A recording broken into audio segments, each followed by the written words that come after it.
જો વિદ્યાર્થી મિત્રો હવે પછી પ્રકરણ 16 ની અંદર આપણો પ્રશ્ન આવે છે વૈશ્વિકીકરણના લાભ અને ગેરલાભ। હવે કે વૈશ્વિકીકરણ દ્વારા ભારતને કેવા લાભ થવાના છે અને કયા કયા ગેરલાભ થઈ શકે છે તેની વિસ્તૃત ચર્ચા હવે આપણે અહીં જોઈશું। જેમાં આપણને પહેલું કહ્યું છે લાભમાં કે વૈશ્વિકીકરણના પરિણામે દેશમાં વિદેશી મૂડીરોકાણને પ્રોત્સાહન મળશે। जो वैश्विकीकरणનો સૌથી પહેલો લાભ કયો કે જેના દ્વારા આપણા દેશની અંદર વિદેશી મૂડીરોકાણ જે છે બરાબર એને પ્રોત્સાહન મળશે। એટલે કે બહારના દેશના જે મોટા મોટા ઉદ્યોગપતિઓ છે તે ભારત સાથે કહેવાય છે કે વેપાર કરવા માટે આતુર બનશે। એટલે કે દાખલા તરીકે અમેરિકા છે બરાબર જાપાન છે અલગ અલગ જે દેશો છે એ ભારતની સાથે કે ત્યાંની જે સરકાર છે એ ભારતની સાથે ઉદ્યોગ કે વેપાર કરવા માટે પ્રોત્સાહિત થશે। કયા કયા ભાગરૂપે વૈશ્વિકીકરણના ભાગરૂપે। બીજું કે છે કે વૈશ્વિકીકરણ દ્વારા વિકસિત દેશોમાં ઉત્પન્ન થતી વસ્તુઓ સરળતાથી આપણને પ્રાપ્ત થઈ શકશે। આપણે બીજી બાબત કહી છે કે વૈશ્વિકીકરણનો જે કહેવાય છે કે બીજો લાભ કે જેના તે વૈશ્વિકીકરણ દ્વારા વિકસિત દેશોમાં ઉત્પન્ન થતી વસ્તુઓ એટલે કે જે વિકસિત દેશોમાં જે વસ્તુઓ મળે છે એ જ વસ્તુઓ હવે વિકસિત દેશોમાં પણ મળતી થશે। મીન્સ કે આપણા ભારતની અંદર પણ એ મળતી થશે જે વૈશ્વિકીકરણનો બીજો લાભ તેને કહ્યો છે। ત્રીજું કહ્યું છે કે વૈશ્વિકીકરણના પરિણામે ભારત જેવા વિકાસશીલ દેશો આંતરરાષ્ટ્રીય હરીફાઈમાં ટકી રહેવાની શક્તિ પ્રાપ્ત કરશે। આપણે બધાને ખબર છે કે કોઈ પણ દેશ હોય કે એ દેશને આંતરરાષ્ટ્રીય હરીફાઈમાં જો ટકી રહેવું છે તેને ટકી રહેવા માટે થઈને સૌથી પહેલું જે કહેવાય કે વિકસિત દેશો જે છે એની તુલનામાં વિકાસશીલ દેશો પણ પોતાનું જે કહેવાય સંપૂર્ણપણે આખા દેશનો જે વિસ્તાર છે બરાબર એની અંદર એ સારા એવા પ્રમાણની અંદર વૈશ્વિકીકરણની નીતિનો જો અમલ કરશે તો એના ભાગરૂપે આંતરરાષ્ટ્રીય હરીફાઈમાં તે ટકી રહેવા માટે સક્ષમ એ દેશ બનશે। અને આપણો ભારત દેશ કહેવાય છે કે વિકસિત દેશોની સાથે ની જે હરોળ છે એની જે લાઈન છે એમાં આવીને ઊભો રહી ગયો છે। મીન્સ કે વિકાસશીલ દેશ છે પણ આંતરરાષ્ટ્રીય વેપાર એનો જે કહેવાય તે સારા એવા પ્રમાણમાં ડેવલપ થયો અને આંતરરાષ્ટ્રીય વેપાર એટલો બહોળા પ્રમાણમાં ડેવલપ થયો કે અત્યારે ભારત દેશની પ્રગતિ ઉત્તરોત્તર વધી રહી છે। આપણે નથી કહેતા કે કઈ સરકાર છે શું નહીં વોટએવર પણ જે મેઈન બાબત છે કે ભારત દેશનો જે વિકાસ છે બરાબર છેલ્લા 50 વર્ષોના ક્રાઇટેરિયામાં જો છેલ્લા 10 વર્ષ 20 વર્ષના ક્રાઇટેરિયામાં જો તેના પ્રમાણમાં ક્રમશઃ વધારો જોવા મળ્યો છે।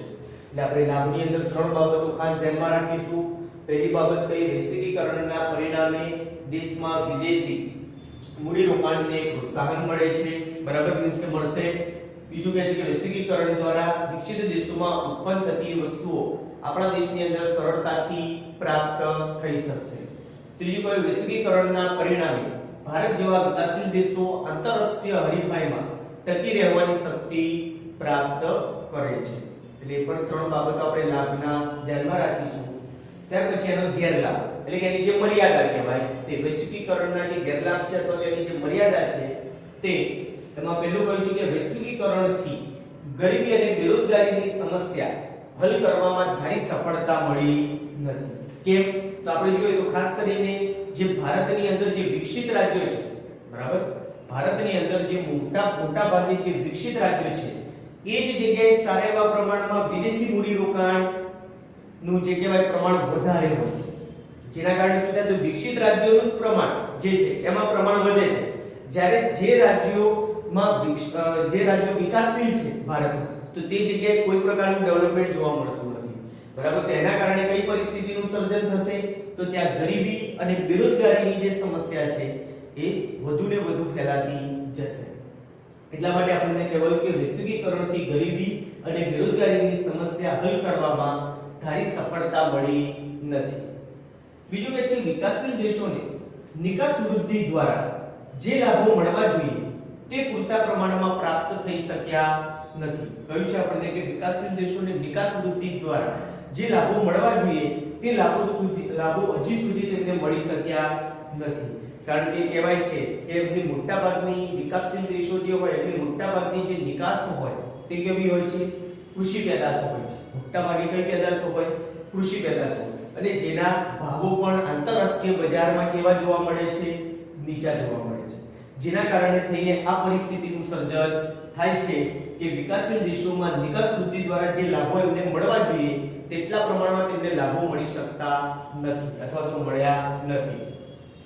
ત્રીજું કે છે વૈશ્વિકીકરણનો લાભ મોટા ઉદ્યોગોને વધુ મળ્યો, જ્યારે નાના ઉદ્યોગોને લાભ ઓછો મળ્યો. કે વૈશ્વિકીકરણની જે પરિસ્થિતિ હતી એની અંદર કઈ બાબતનું સર્જન થયું કે જે મોટા મોટા ઉદ્યોગો હતા, ભારે ઉદ્યોગો, એને વધારે પ્રમાણમાં લાભ મળ્યો, જ્યારે જે ઉદ્યોગો નાના છે તેને કદાચ ડેવલપ વધારે પ્રમાણમાં કરવા જોઈએ તો એ ઉદ્યોગોનું ડેવલપમેન્ટ થઈ શક્યું નથી અથવા તો થયું છે તો એકદમ ઓછા પ્રમાણમાં કે નહિવત પ્રમાણમાં થયું છે. એટલે આપણે એના ગેરલાભમાં ત્રણ બાબતો ધ્યાનમાં રાખીશું કે વૈશ્વિકીકરણથી ગરીબી અને બેરોજગારીની સમસ્યા હલ કરવામાં ધારી સફળતા મળી નથી. બીજું કહ્યું કે વિકાસશીલ દેશોને નિકાસ વૃદ્ધિ દ્વારા જે લાભો મળવા જોઈએ તે પૂરતા પ્રમાણમાં પ્રાપ્ત થઈ શક્યા નથી. ત્રીજું કહે છે કે વૈશ્વિકીકરણનો લાભ મોટા ઉદ્યોગોને વધુ મળ્યો, કે વૈશ્વિકીકરણનો જે લાભ છે તે મોટા ઉદ્યોગોને કેવો મળ્યો, વધારે મળ્યો, જ્યારે નાના ઉદ્યોગોને લાભ ઓછો મળ્યો છે. ત્યાર પછીનો પ્રશ્ન છે કે વિશ્વ વેપાર સંગઠનની સ્થાપના અને તેના ધ્યેયો. કે વિશ્વ વેપાર સંગઠન એટલે કે WTO, જેને આપણે એનું ફૂલ ફોર્મ જે કહેવાય વર્લ્ડ ટ્રેડ ઓર્ગેનાઇઝેશન છે. આ મિત્રો એનું આખું નામ જે અંગ્રેજીમાં છે આપણે ધ્યાનમાં રાખીશું કે WTO નું આખું નામ વર્લ્ડ ટ્રેડ ઓર્ગેનાઇઝેશન છે, પરંતુ આપણે એને ગુજરાતીમાં વિશ્વ વેપાર સંગઠન તરીકે ઓળખીએ છીએ. તેમજ સંયુક્ત રાષ્ટ્ર સંઘ એટલે કે આપણું UN, જેને આપણે યુનાઇટેડ નેશન્સ કહીએ છીએ, બરાબર. સંયુક્ત રાષ્ટ્ર સંઘ એટલે કે આપણે UN, કે આપણે UN કહે છે કે યુનાઇટેડ નેશન્સ ઓર્ગેનાઇઝેશન, બરાબર. કે UN ના સભ્ય દેશો દ્વારા એટલે કે UN ના જેટલા સભ્ય દેશો છે એ બધા જ સભ્ય દેશો દ્વારા 1 જાન્યુઆરી 1995 કઈ તારીખ 1 જાન્યુઆરી 1995 આંતરરાષ્ટ્રીય વેપાર માટેની સંસ્થા વિશ્વ વેપાર સંગઠન એટલે કે WTO શરૂ કરવામાં આવ્યું. એટલે મિત્રો જે તારીખ અને જે સાલ છે એ ખાસ ધ્યાનમાં રાખજો, જે તમને બોર્ડની પરીક્ષાની અંદર 1 માર્ક્સની અંદર પૂછાય છે, બરાબર. એટલે આપણે ખાસ એ ધ્યાનમાં રાખીશું કે WTO ની સ્થાપના ક્યારે કરવામાં આવી અને ક્યાં કરવામાં આવી. તો WTO ની જે સ્થાપના છે એ 1 જાન્યુઆરી 1995 ના રોજ કરવામાં આવી અને ક્યાં કરવામાં આવી તો તેનું જે મુખ્ય મથક છે સ્વિટ્ઝરલેન્ડ, કયો દેશ, સ્વિટ્ઝરલેન્ડના જીનીવા શહેરમાં છે. સ્વિટ્ઝરલેન્ડનો કયો શહેર, જીનીવા શહેરમાં. એટલે મિત્રો આ 1 માર્ક્સ માટે ખાસ ધ્યાનમાં રાખવાનું કે ગમે ત્યારે પ્રશ્ન પૂછાય કે WTO ની સ્થાપના ક્યાં અને ક્યારે કરવામાં આવી, તો WTO ની સ્થાપના 1 જાન્યુઆરી 1995 માં સ્વિટ્ઝરલેન્ડના જીનીવા શહેરમાં કરવામાં આવી હતી. હવે એના જે ધ્યેયો છે તેના મુખ્ય 4 ધ્યેયો છે. પહેલું એમાં આપણે કહ્યું છે કે વિશ્વના દેશો વચ્ચે વેપારના અવરોધો દૂર કરવા. કે વિશ્વના જે દેશો છે એ બંને દેશો વચ્ચે જે વેપારના અવરોધો છે, આંતરરાષ્ટ્રીય જે સીમાઓનો જે નડે છે એના કારણે થઈને એ બંને દેશો વચ્ચેના પહેલા જે વેપારના અવરોધો છે તેને દૂર કરવા.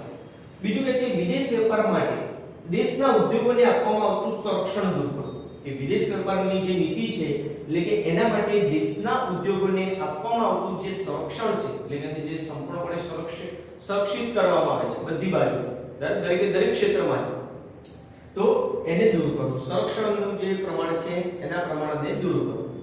ત્રીજું કે છે વૈશ્વિક વેપાર નીતિ અને આર્થિક નીતિઓ સાથે સંકલન સાધવું. ત્રીજી બાબત આપણે કહી છે કે વૈશ્વિક વેપાર નીતિ એટલે કે વિશ્વની સાથે જે વેપાર નીતિ છે કે એક દેશની બીજા દેશ સાથેની જે વેપાર નીતિ છે તે અને આર્થિક નીતિઓ સાથે સંકલન સાધવું. ચોથું કે છે વિશ્વમાં ઉદ્ભવતા વ્યાપારી ઝઘડાઓનું નિવારણ કરવું. કે વિશ્વની અંદર ઉદ્ભવતા આપણને બધાને ખબર છે કે રોજબરોજના જીવનની અંદર આપણે જોઈએ છે કે ઘણી બધી રીતે એક દેશના બીજા દેશ સાથેના વેપારી ઝઘડાઓ હોય છે, સ્વાભાવિક છે. પણ એ વેપારી ઝઘડાઓનું કહેવાય છે કે શાંતિમય રીતે સમાધાન કરી બરાબર તેનું નિરાકરણ લાવવું. એ પણ એટલું જ જરૂરી છે, કારણ કે વિશ્વનો કોઈ પણ દેશ એવો સંપૂર્ણપણે કહીએ કે એની પાસે બધું જ છે એવું ન કહી શકીએ, કારણ કે આપણે દરેક દેશ બીજા અન્ય દેશો પાસેથી કંઈક ને કંઈક ચીજ વસ્તુઓના સંદર્ભમાં કે ખાણીપીણી જે આપણે કૃષિના પાકો છે એના સંદર્ભમાં કોઈ પણ XYZ દરેક વસ્તુઓનું જે આયાત છે એ કરતા જ હોય છે, બરાબર. એટલે એ વસ્તુ આપણે એમ ના કહી શકીએ કે વિશ્વનું કોઈ પણ દેશ સંપૂર્ણપણે જે કહેવાય કે સનાતન એમ કે એની પાસે બધું જ છે એમ ના કહી શકીએ, કારણ કે એને કોઈને કોઈ ચીજ વસ્તુ છે એને આયાત કરવી પડતી હોય છે. એના કાર્યો છે, તેમાં પહેલું કાર્ય કહ્યું છે કે બહુરાષ્ટ્રીય વેપાર અને તેને લગતા કરારો માટે જરૂરી માળખું ઊભું કરી કરારોનો અમલ કરાવવો. પહેલી બાબત આપણને એવું કાર્ય કહ્યું છે કે બહુરાષ્ટ્રીય વેપાર અને તેને લગતા કરારો. બહુરાષ્ટ્રીય વેપાર એટલે એક રાષ્ટ્રનો બીજા રાષ્ટ્ર સાથે જે વેપારની જે પદ્ધતિ છે, પ્રણાલી છે, બરાબર, એને લગતા જે અન્ય કરાર કરવામાં આવે છે તે માટે જરૂરી માળખું ઊભું કરી, એટલે કે સ્ટ્રક્ચર ઊભું કરવામાં આવે અને એ માળખા પ્રમાણે કે એ કરારો પ્રમાણે તેનો અમલ કરાવવો. બીજું કે છે કે વિશ્વ વેપાર સંગઠન બહુરાષ્ટ્રીય વેપાર માટે થયેલ ચર્ચા વિચારણા અને વાટાઘાટો ફોરમ તરીકેની કામગીરી બજાવે છે. ફોરમ એટલે યાદ રાખવાનું કે ચર્ચા વિચારણા માટેનું જે સ્થળ હોય તેને આપણે ફોરમ તરીકે ઓળખવામાં આવે છે. એટલે ખાસ ધ્યાનમાં રાખજો, એક માર્ક્સમાં પ્રશ્ન પૂછે કે ફોરમ એટલે ખાલી જગ્યા, તો ચર્ચા વિચારણા માટેનું સ્થળ અથવા તો જગ્યા, બરાબર. તે ચર્ચા વિચારણા માટેનું સ્થળ એ જગ્યા જેને આપણે શું કહીએ છીએ, ફોરમ તરીકે ઓળખીએ છીએ. એટલે આપણે ધ્યાનમાં રાખીશું કે વિશ્વ વેપાર સંગઠન બહુરાષ્ટ્રીય વેપાર માટે થઈ ચર્ચા વિચારણા અને વાટાઘાટો એટલે કે ફોરમ તરીકેની કામગીરી બજાવે છે. ત્રીજું કે છે WTO એ ભેદભાવહીન આંતરરાષ્ટ્રીય વેપારને પ્રોત્સાહન પૂરું પાડે છે. ભેદભાવહીન એટલે કોઈ પણ પ્રકારે આપણે કહેવાય કે વિશ્વનો કોઈ વિકસિત દેશ છે તેને વધારે પ્રાધાન્ય આપે WTO, એવું નથી કે વિકાસશીલ દેશો છે તેને ઓછું પ્રાધાન્ય મળે, એવી કોઈ જ પદ્ધતિ કે એવી કોઈ જ બાબત એમાં જોવા મળતી નથી. એ બધા જ પ્રત્યે કેવું કહેવાય છે કે ભેદભાવ મુક્ત અથવા તો ભેદભાવહીન રહી, બરાબર, એની જે પ્રણાલિકાઓ છે એને ડેવલપ કરવાનું કામ કરે છે. કોણ? તો WTO. એટલે આપણે ધ્યાનમાં રાખીશું કે WTO એ ભેદભાવહીન આંતરરાષ્ટ્રીય વેપારને પ્રોત્સાહન પૂરું પાડે છે. ચોથું કહે છે કે જુદા જુદા દેશો જે પોતાની રાષ્ટ્રીય નીતિને અનુસરતા હોય તેનું અવલોકન કરે છે. જો શું કહ્યું છે આપણને કે જુદા જુદા દેશો જે છે એ પોતાની રાષ્ટ્રીય નીતિ, આપણને બધાને ખબર છે કે આપણો આયોજન પંચ છે, નીતિ આયોગ છે, એ અલગ અલગ પ્રકારે દેશની જે રાષ્ટ્રીય નીતિ છે એ ઘડતા હોય છે. એટલે કે દેશ જે તે દેશની રાષ્ટ્રીય નીતિ હોય છે અને તે અનુસરતા હોય તેનું અવલોકન કરે છે અને જરૂરી સુધારા વધારા પણ સૂચવે છે. એટલે કે વ્યાપારિક દ્રષ્ટિએ જે જરૂરી વધારા કહેવાય છે કે સુધારા વધારા જરૂરી હોય તો એ જગ્યાએ સુધારા વધારા કરવાનું પણ કામ કરે છે, બરાબર. એટલે મિત્રો ધ્યાનમાં રાખજો. એના પછી આપણો પ્રશ્ન આવે છે કે ભારતીય અર્થકરણ પર WTO ની અસર. એટલે આપણે કહેવાય છે કે વર્લ્ડ ટ્રેડ ઓર્ગેનાઇઝેશન પર એની જે અસરો છે આપણા અર્થતંત્ર પર, આપણા ભારત દેશના અર્થતંત્ર પર WTO ની જે અસરો છે તેમાં પહેલી આપણને કહે છે કે વિશ્વ વેપારમાં ભારતનો હિસ્સો 0.5% કેટલો કે વિશ્વ વેપારમાં ભારતનો જે હિસ્સો કહેવાય તે કેટલો હતો? 0.5%. આંતરરાષ્ટ્રીય વેપારમાં વધારો થવાથી, એટલે કે આપણા દેશમાંથી ચીજ વસ્તુઓથી લઈને કૃષિ પાકો, ઉદ્યોગોના સંદર્ભમાં જે કહેવાય છે મશીનરીથી લઈને બધું જ જેની નિકાસ કરવામાં આવે, બરાબર. એટલે કે આંતરરાષ્ટ્રીય વેપારમાં વધારો થવાથી આપણી નિકાસોમાં જંગી વધારો થયો. શું તે જંગી એટલે વધારેમાં વધારે પ્રમાણમાં વધારો થયો અને તેના પરિણામે વિશ્વ વેપારમાં ભારતનો હિસ્સો 1% થી વધુ થયો છે. જે હિસ્સો આપણો માત્ર 0.5% હતો તે વધીને આંતરરાષ્ટ્રીય વેપારમાં જે જંગી વધારો થયો આપણી નિકાસોમાં, એના પરિણામ સ્વરૂપે શું થયું? તો આપણા આંતરરાષ્ટ્રીય વેપારમાં ભારતનો હિસ્સો 1% થી વધારે જોવા મળ્યો છે, બરાબર.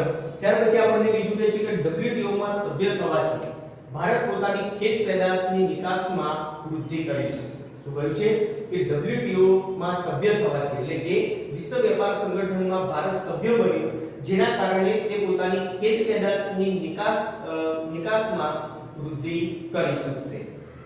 ત્રીજું કહે છે કે WTO ના સભ્ય રહેવાથી આપણી તૈયાર વસ્તુઓની નિકાસમાં વધારો થશે. આપણને બધાને ખબર છે કે ભારત એક સમય માટે સુતરાઉ કાપડ, બરાબર, રેશમી કાપડ, બરાબર, અલગ અલગ પ્રકારના જે કાપડો છે એના ઉદ્યોગ માટે ભારત વિશ્વભરમાં જાણીતું હતું અને એના વિશેની તમારે જે વિસ્તૃત બાબતો છે એ તમે પ્રકરણ 13 ની અંદર વિસ્તારથી જોશો. એમાં કે જેની અંદર જે પરિસ્થિતિ છે કે કેવા કેવા પ્રકારે અથવા ને કયા કયા ભારતના મોટા શહેરોમાં રાજ્યોમાં સારા એવા પ્રમાણમાં જે સુતરાઉ કાપડ ઉદ્યોગ, રેશમી કાપડ ઉદ્યોગ, શણના કાપડનું બધું જ બરાબર દરમિયાન તમામ પરિસ્થિતિ જે છે એ બધાનું વર્ણન આપણે પ્રકરણ 13 ની અંદર આવશે એટલે મિત્રો એમાં આપણે અભ્યાસ કરીશું. એટલે આપણે ધ્યાનમાં રાખજો કે WTO માં સભ્ય રહેવાથી આપણી તૈયાર વસ્તુઓની નિકાસમાં વધારો થશે. ત્યાર પછી આપણે કહ્યું છે ચોથું કે નિકાસમાં વધારો થવાથી શું કહ્યું છે?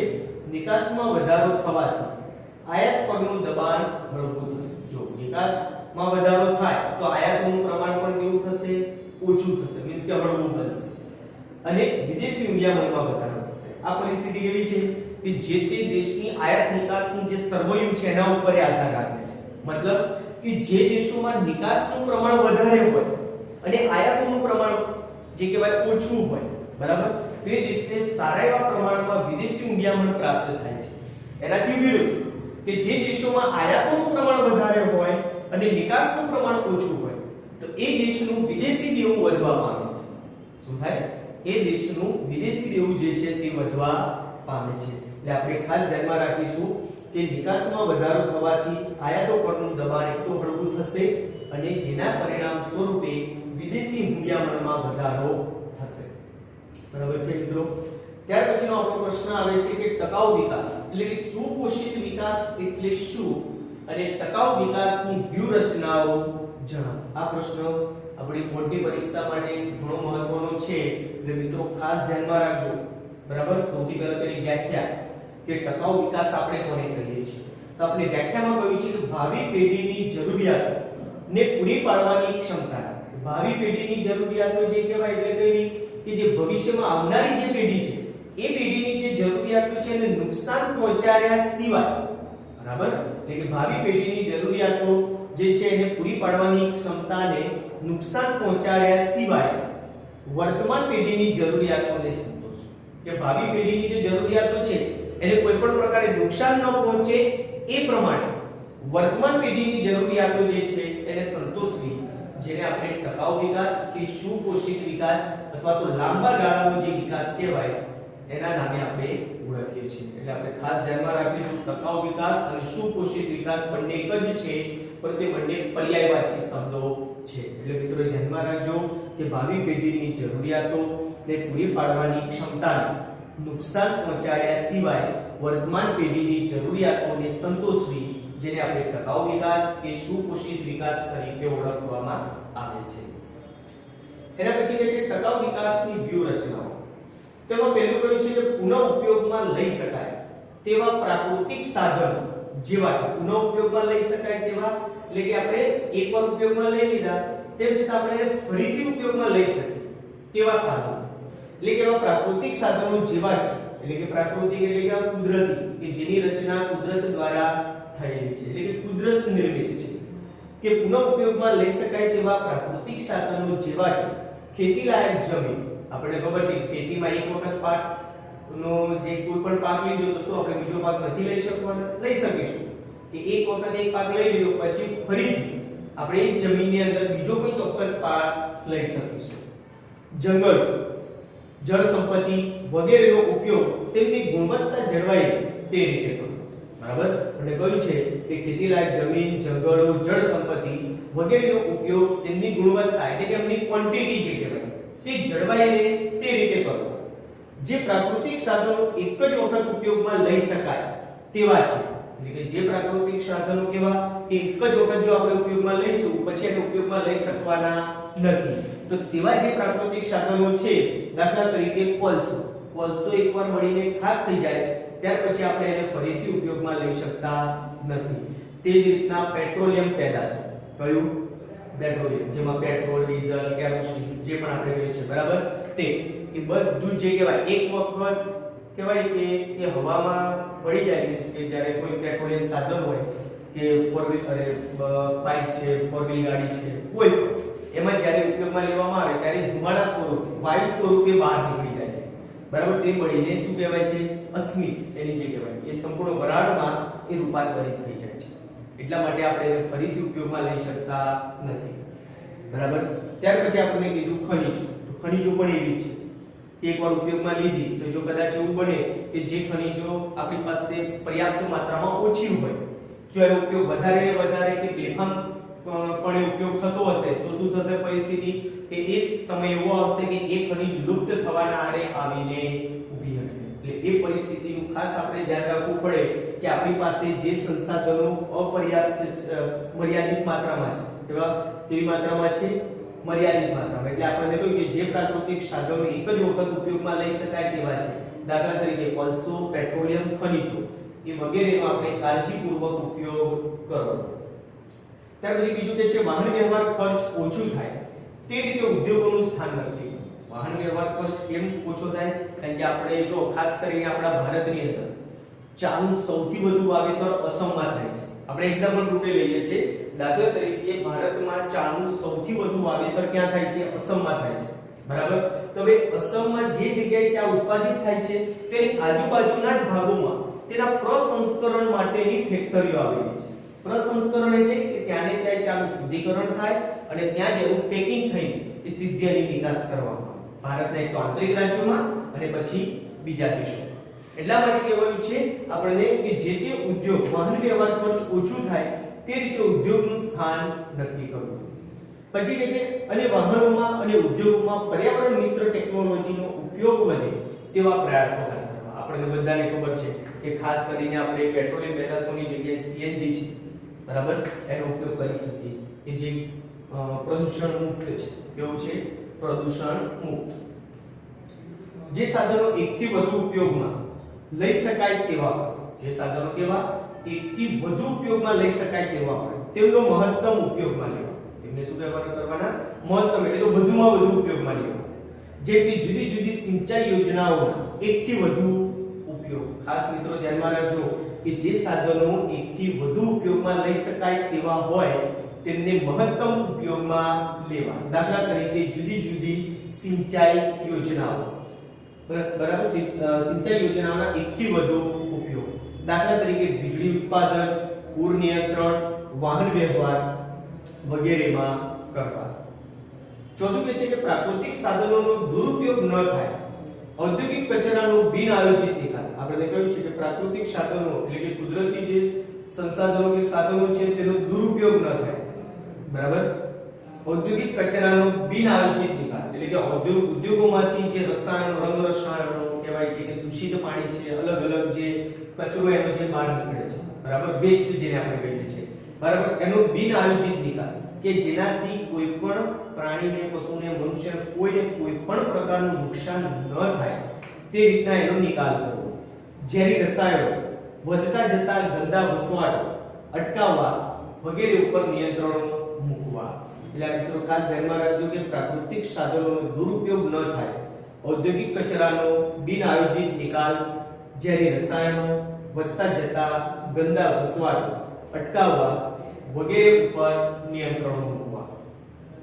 પાંચમું કહે છે કે ઉત્પાદનના તમામ ક્ષેત્રોમાં સૌર અને પવન ઉર્જા જેવી પરંપરાગત ઉર્જાનો ઉપયોગ વધારવા પર ભાર મૂકવો। મિત્રો આ પણ સૌથી મહત્વનું છે કે ઉત્પાદનના તમામ ક્ષેત્રોની અંદર સૌર એટલે કેવી કે જે સૂર્યમાંથી આપણને પ્રાપ્ત થતી ઉર્જા છે તે, ત્યાર પછી કે છે પવન ઉર્જા જે આપણે પવનમાંથી પવન શક્તિ દ્વારા, બરાબર, જે ઉર્જા આપણને પ્રાપ્ત થાય છે તે, કેવી પરંપરાગત ઉર્જાનો ઉપયોગ વધારવા પર ભાર મૂકવો।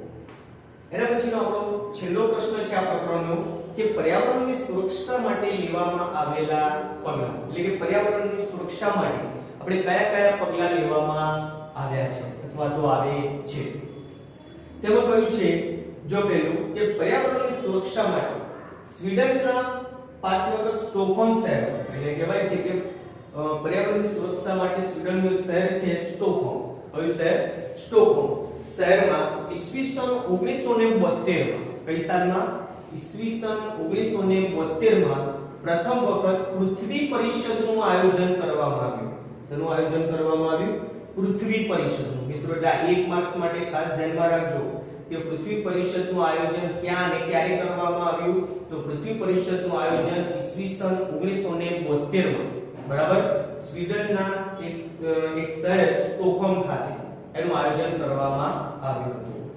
તેમાં પર્યાવરણની સુરક્ષા માટે પગલાં લેવાનું નક્કી કરવામાં આવ્યું. એમાં પહેલું કહે છે કે દેશના મુખ્ય શહેરોના પ્રદૂષણની માહિતી પ્રગટ કરવી. જો કે શું કહ્યું છે એમાં કે દેશના મુખ્ય શહેરોના પ્રદૂષણની માહિતી પ્રગટ કરવી કે જેના દ્વારા ખબર પડે કે દાખલા તરીકે આપણો ભારત દેશ છે તો ભારતના જે મુખ્ય મોટા મોટા શહેરો છે એ કેટલા પ્રમાણમાં પ્રદૂષણ ફેલાવે છે. દાખલા તરીકે દિલ્હી જુઓ તો દિલ્હી કહેવાય છે કે હાઈ એલર્ટ છે એમાં કે સૌથી વધારે પ્રમાણની અંદર ત્યાં પોલ્યુશનનું પ્રમાણ છે. બીજું કહે છે કે પ્રદૂષણ પર નિયંત્રણ રાખવા માટે કેન્દ્ર તથા રાજ્ય દ્વારા પ્રદૂષણ નિયંત્રણ બોર્ડની સ્થાપના કરવામાં આવી.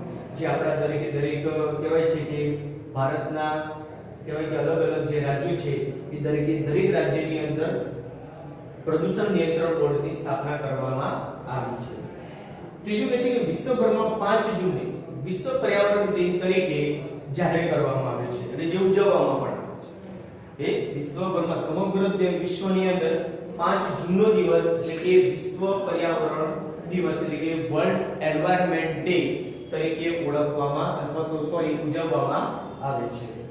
ત્યાર પછી કે ઈસવીસન 1981 કઈ સાલમાં ઈસવીસન 1981 માં બોર્ડમાં પૂછાઈ ગયેલો પ્રશ્ન છે કે વાયુ પ્રદૂષણ નિયંત્રણ ધારો ક્યારે પસાર કરવામાં આવ્યો હતો તો 1981 ની સાલમાં. કઈ સાલમાં 1981 ની સાલમાં વાયુ પ્રદૂષણ નિયંત્રણ ધારો પસાર કરવામાં આવ્યો હતો. પાંચમું કહે છે કે ઓઝોનના સ્તરમાં ગાબડું. આપણને બધાને ખબર છે કે પૃથ્વીને સંપૂર્ણપણે જે રક્ષણ આપતું એક સ્તર છે એની ચારે બાજુ આવેલું ઓઝોનનું પડ કે જે સૂર્યમાંથી આવતા જે પારજાંબલી કિરણો છે બરાબર એને પરાવર્તિત કરીને આવે છે. એટલે ઓઝોનનું જે સ્તર છે આપણા માટે કહેવાય છે કે આપણા માટે સૌથી સારું છે. મનુષ્ય માટે, વન્યજીવો માટે, બધા માટે. જો સૂર્યના કિરણો સીધા આવતા થઈ જશે તો મનુષ્યનું જે અસ્તિત્વ છે ધીમે ધીમે ક્રમશઃ શું થશે? ઘટતું જશે. આ પરિસ્થિતિ ઊભી થશે. એટલા માટે કહ્યું છે કે ઓઝોનના સ્તરમાં ગાબડું, પરમાણુ કચરાનો નિકાલ અને જૈવિક વિવિધતાની જાળવણી માટે વૈશ્વિક સમજૂતીઓ થઈ છે. એટલે કે વિશ્વના બધા જ દેશો સાથે હળીમળીને સાથ સહકાર આપીને કામ કરી રહ્યા છે જેના કારણે થઈને જે ઓઝોનના સ્તરમાં જે ગાબડું પડ્યું છે તે પરમાણુ કચરાનો નિકાલ અને જૈવિક વિવિધતાની જાળવણી માટે વૈશ્વિક સમજૂતીઓ થઈ છે. એટલે મિત્રો ખાસ ધ્યાનમાં રાખજો. પ્રકરણ 16 આપણું અહીં પૂર્ણ થાય છે. હવે પછી આપણે નવા પ્રકરણ સાથે મળીશું.